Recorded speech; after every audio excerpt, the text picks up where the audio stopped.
This is James Holt, and this is my PBL project for EFD 615. Leadership and school improvement was the kind of topic that I picked here.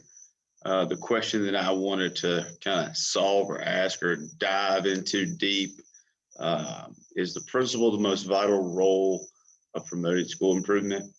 And what is one of the most contributing factors to the success? That's the main question I want to look at. And the reason I chose this was I just thought that you can take school improvement and relate it to anything. I'm going to kind of relate it to sports, and I think I took a lot of things out of this project. What attributes make a successful leader? Those are the kind of little things that I wanted to look at in this. How is school improvement achieved by the principal? So how does a leader kind of improve something? I think you can relate that to any sport program. What roles or factors contribute to these things? So I wanted to kind of look in detail of all these little things. Those are the questions I was kind of asking myself as I read through all this. And I think I took a lot away from it. So these are the contributing kind of roles and factors that I came across the most that I believe that had a lot to do with it. Communication being one, effective planning, having a systematic approach, being able to identify leaders within your program. Obviously, you got to have a lot of leadership skills that we can dive deep into that all day long. And then one other characteristic that I thought was pretty neat was kind of always searching for improvement. So these are kind of the main things I'm going to look at right here in my project that I kind of thought that, these 6 things right here are something that kind of continuously came up in all the things that I read, and we're trying to find, what is the best, which one of these little things here is going to make you a better leader or push you for more school improvement. So the first one I want to talk about is effective communication. You're not going to hear enough about this one. As a leader, are you giving clear and concise directions? Are you being able to provide that vision to all your members, to give them an attainable goal that they feel that they can achieve? Confidence in your presentation. These things always kind of came up. I felt like, just these little details. One of the things that I thought was good is, they give feedback. Leaders give the feedback, but they also encourage that they get some feedback back. So that constant kind of communication, that they understand how important that is to achieving goals, to achieving that school improvement. I think the more I read about it, the more you kind of understand how important it was. That this more than just communication per se, but it's a lot of these details I got kind of written out here. But they understand that that's a main part of the key to success is being able to constantly, effectively communicate with everyone within your program, or on your leadership team, or on your school planning team. So, I thought this was a major factor, and it's definitely something that I think you could always, as a leader, try to continually improve.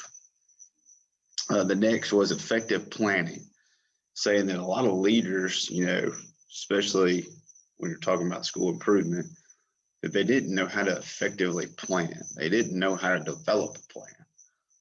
So in those readings, that kind of one particular was talking about looking at more short-term cycles.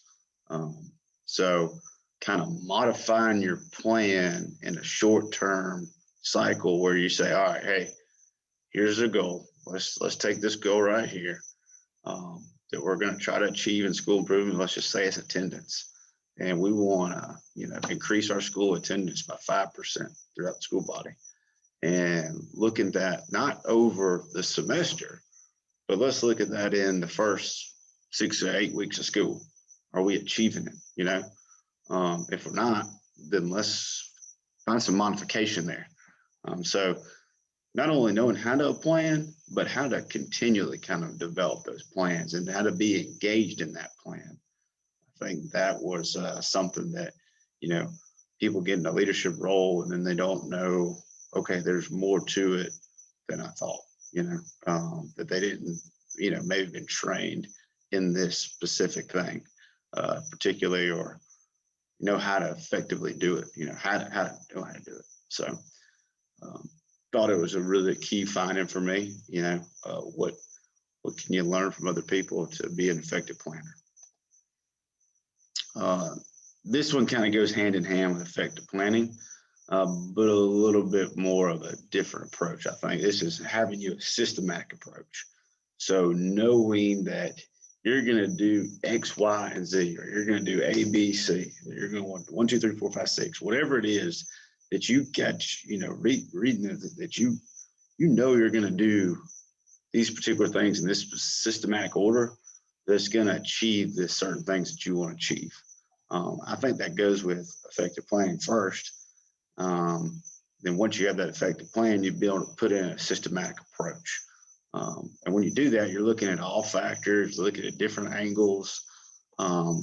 It's a different little skill set, I think, from just planning. This is kind of actually knowing what to do, how to apply the plan and put the plan together and, taking that action in the plan. So this is more of an applied skill, I would say, along with a factor, of being able to do something. I think this is something that, you probably got to have a lot of experience being a school improvement or being a principal, 1, 2, being a leader, and then 3, dealing with school improvement. That's going to give you an idea of, all right, what's been successful. This is going to give me a systematic approach. So, as a sports program or anything, what is my systematic approach I'm going to go through to achieve these goals, to know that I'm going to be successful. So, other things when I was reading, they're talking about, having a professional development with school improvement, that was just one of the systematic approaches that they used. They're in their system. So good stuff, good readings, good article. This one is talking about, I want to talk about identifying leaders. And this is as a principal or anything, leading a program, that you identify good people to put on your team, that you identify them as a leader to help you accomplish those goals and that mission. And, these are some things you need to look at. You look at, do they have a vision of the mission? Are they goal oriented? Are they good communicators like we already talked about? Can they accomplish the goals that you want to accomplish? And then you got to recruit these individuals. So, I think this is something, as anybody, if you're a principal, you're going to try to hire good assistant principals, 1. 2, you want to hire good, educators in your building. 3, good support staff.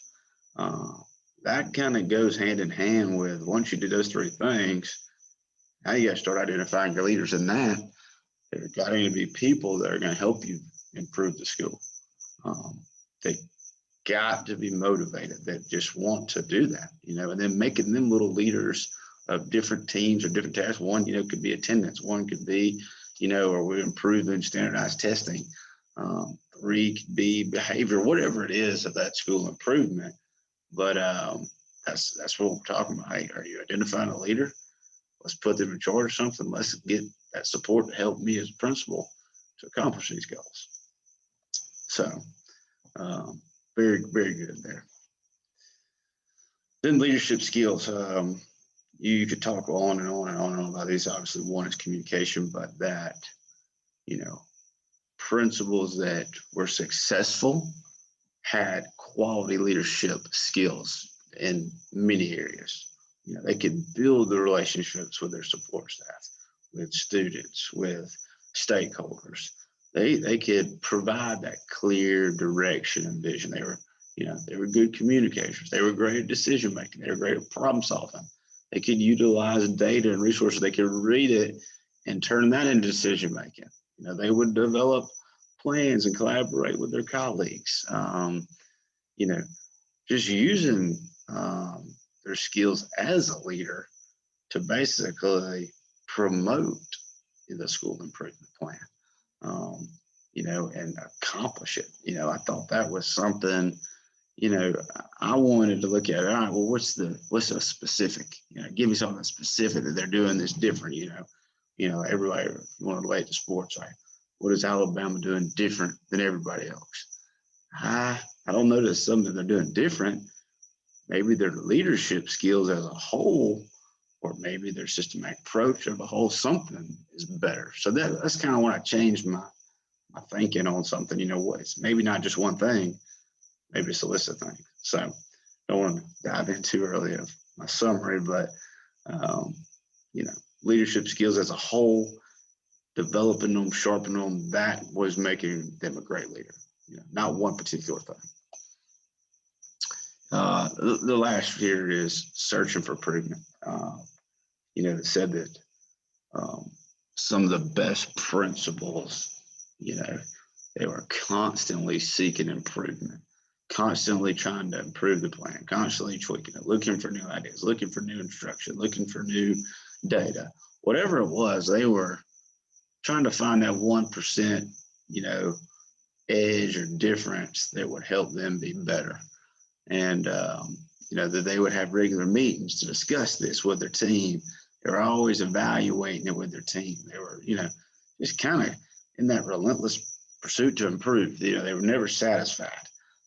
I thought that was probably the biggest factor, that I probably saw I was like, ooh, I like that.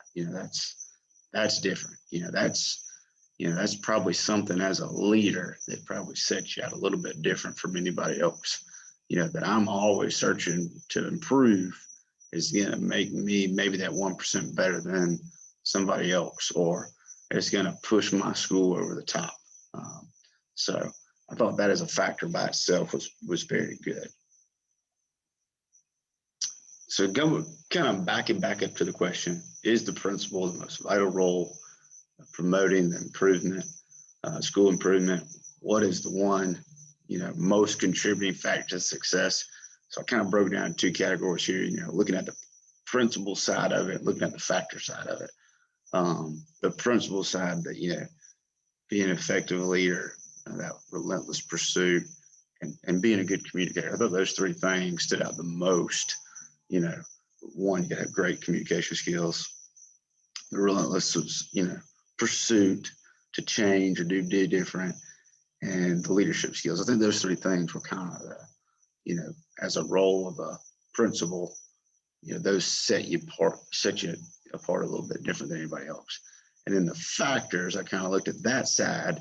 What are the 3 things on the factor side that were, that kind of set you apart, or where that contribute to the success?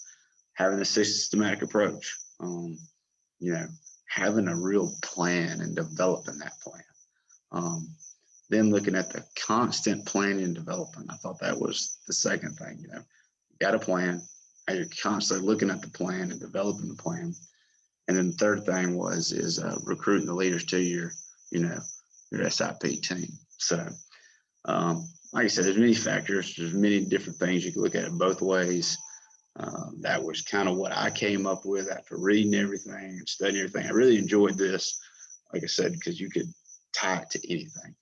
And, sports program wise, which I'm really passionate about. I'm really passionate about leadership. So what can I take away from this is basically, what I want to talk about here in my summary. There's no one thing you can do.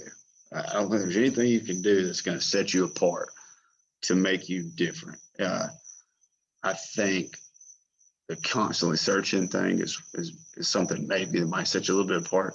That drive and passion, but I think you got to look at it as a whole. Those 6 things I talked about, those all contribute to it. But as a leader, you got to have great leadership skills. You got to know how to develop a plan. You got to know how to have a systematic approach. You got to have just good leadership skills in general. So there's no one thing I think that's gonna create that student success, for a leadership role as a principal, there's not one factor that's going to push you over the top. I think it's collectively as a whole. Are you doing all these things? And I think that's what's hard about leadership. It's almost hard to be good at all those things, it seems like, but you got to try. I think you got to try to push and constantly get better at every single thing. That's why you're a leader, probably at the end of the day. So, like I said, really enjoyed this project. Thank you for your time. I appreciate it. Thank you.